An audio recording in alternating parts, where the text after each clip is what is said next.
آج کے دور میں بچوں کو اسکول میں ضرور ڈالیں. میں یہ نہیں کہتا ہوں کہ فتنہ ارتداد جو ہے اپنا سر اٹھا رہا ہے تو ہم اپنی بچیوں کو پڑھانا ہی بند کر دیں گے, ہم اپنی بچیوں کو ضروری ان کے جو تعلیم ہے وہ دینا ہی بند کر دیں گے. اسلام تو وہ دین ہے کہ الحمدللہ ام المومنین حضرت عائشہ صدیقہ رضی اللہ تعالیٰ عنہ نے تقریباً 90 صحابہ کی استاد ہیں. آپ سبحان اللہ, اندازہ لگائیے. اور حضرت عروہ ابن زبیر جو آپ کی بہن حضرت عائشہ حضرت اسماء رضی اللہ تعالیٰ عنہ کے جو صاحبزادے ہیں, حضرت زبیر ابن عوام کے جو بیٹے ہیں, تو حضرت عائشہ ام المومنین عائشہ صدیقہ رضی اللہ تعالیٰ عنہ جو آپ کی خالہ لگیں گی, آپ کے پاس ہی انہوں نے تعلیم حاصل کی. اور حضرت عروہ بن زبیر کا معاملہ یہ ہے کہ تابعین کے امام مانے جاتے ہیں.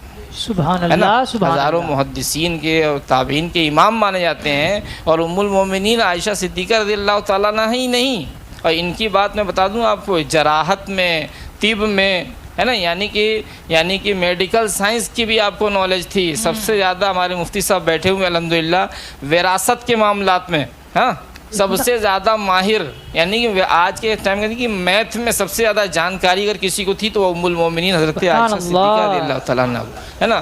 کتنے سارے فن جانتی تھیں آپ, ہے نا, شاعری آپ جانتی تھیں, ادب آپ جانتی تھیں, ہے نا, یہاں تک کہ آپ کی تاریخ اتنی عظیم تھی کہ آپ کے بچپن کا واقعہ ہے کہ حضرت آقا کریم صلی اللہ علیہ وسلم نے جب نئی جب ودا ہو کر کے تشریف لائیں تو آپ کے بچپن کے کھلونے بھی کچھ ساتھ میں تھے. تو ایک گھوڑا تھا. آقا صلی اللہ علیہ وسلم نے فرمایا کہ اے عائشہ, کیا کبھی گھوڑے کے بھی پر ہوتے ہیں؟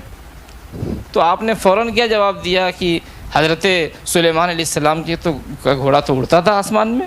سبحان اللہ, سبحان اللہ. تو آپ کو دیکھیے کہ آقا کریم صلی اللہ علیہ وسلم نے کیا تعلیم دی غزوہ بدر کے ذریعے سے. یہ اسلام کی واحد ایسی حق اور باطل کی ایسی جنگ ہے کہ جس میں چچا بھتیجے بھائی رشتہ دار لڑ رہے ہیں, ہے نا. اللہ تبارک و تعالیٰ فرماتا ہے کہ ہذان خصمان اختصما فی ربہم, یہ دو ایسے مخالف ہیں جنہوں نے اپنے رب کے معاملے میں لڑائی کر لی. مولا علی فرماتے ہیں یہ ہم لوگوں کے بارے میں نازل ہوئی. تو اس جنگ کے ذریعے سے یہ پیغام دیا گیا حق اور باطل کا. اور جب یہ جنگ پوری ہو جاتی ہے تو آقا صلی اللہ علیہ وسلم فرماتے ہیں کہ جتنے لوگ قیدی ہیں یہ مدینہ کے لوگوں کو تعلیم دیں گے اور اسی تعلیم کے بدلے میں ان کو جو ہے آزاد کر دیا جائے گا. یعنی یہ تعلیم دینا, کتابت سکھانا, فن کتابت سکھانا جو ہے یہ اس کا ذریعہ بن جائے گا, ہے نا. تو آقا صلی اللہ تعالیٰ علیہ وسلم نے تعلیم دی. حضرت حفصہ رضی اللہ تعالیٰ عنہ بہترین کاتبہ تھیں, بہترین لکھنا جانتی تھی.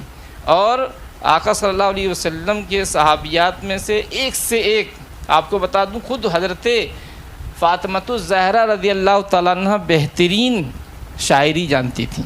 سبحان اللہ. مطلب صبت علیہ مصائب لو انہا صبت علی الایام سرن لیالیہ, یہ جو شعر ہے یہ ہر عالم دین فن نو کی کتاب میں پڑھ لیتا ہے, ہدایت النو میں پڑھ لیتا ہے. تو یہ اس کا شعر ہے. یہ فرماتی ہیں کہ میرے اوپر ایسی مصیبتیں انڈیل دی گئیں پانی کی طرح کہ اگر وہ دن پہ انڈیلی جائیں تو دن بھی رات بن جائے غم کی وجہ سے. یعنی آقا صلی اللہ علیہ وسلم کے جدائی کے غم کا انہوں نے اظہار کیا ہے. تو کہنے کا مطلب ہے کہ ایسی شاعری آ جاتی ہے. پوئٹ جو ہوتا ہے, شاعر جو ہوتا ہے, وہ اپنی قوم کا بہترین مائنڈ کہا جاتا ہے. اس کے خیالات کی پرواز جو ہوتی ہے نا وہ آسمان کے قلابے کو زمین سے ملا دیا کرتی ہے, اتنی عظیم ہوا کرتی ہے. تو کہنے کا مطلب کیا ہے, آقا کریم صلی اللہ علیہ وسلم نے عورتوں کو, بچیوں کو تعلیم سے روکا نہیں ہے. میں نے تو یہاں تک کہ سرچ کیا ہے کہ محدثین کے درسگاہ کے بازو میں جو ہے نا ایک پردہ لگا کرتا تھا, اس کے پیچھے خواتین اسلام جو محدثات ہوتی تھیں نا وہ حدیث کو نقل کیا کرتی تھیں, سماع کیا کرتی تھیں اور اپنے شیخ سے سن کر کے آگے روایت کیا کرتی تھیں. سبحان اللہ, سبحان اللہ.